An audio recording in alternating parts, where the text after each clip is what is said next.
हो बतिया बुझ का बुझी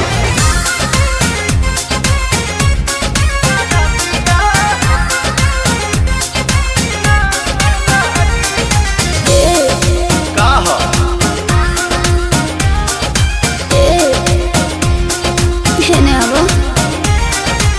बैठलो सादावा से आजाना रूम में चानी जानहानी संगे काट मन सुन में आओ ना बैठलो सादावा से आजाना रूम में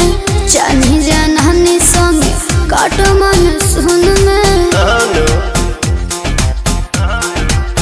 हो चला कमर के भीतरे हमहू बानी हिटरे मजा तो के मिली जैसे आगी तो जब धन हो सारा दिया ना लागी मजा मिली तो हरा दिया ना लागी जब धन हो सारा दिया ना लागी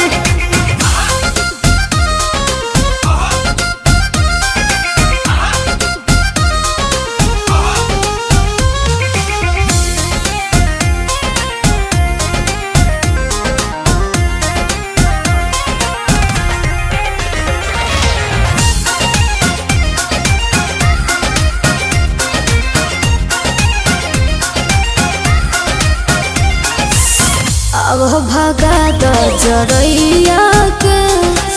कम नहीं पड़े रजैया के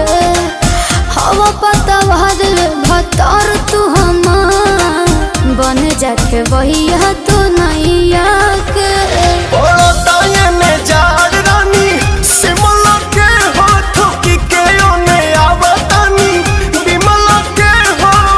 सजल व्यंजन करे द मनोरंजन मनवा भइल बा हमरो बागी तो जब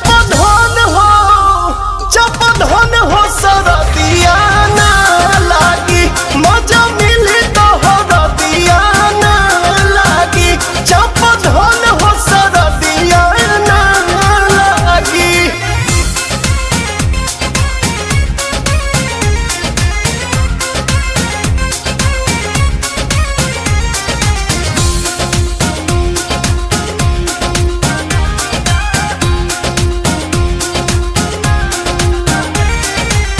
मेहर के होके काहे का पता रहा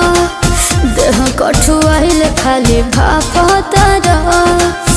चूल्ही में नमना डाली तो पता रहा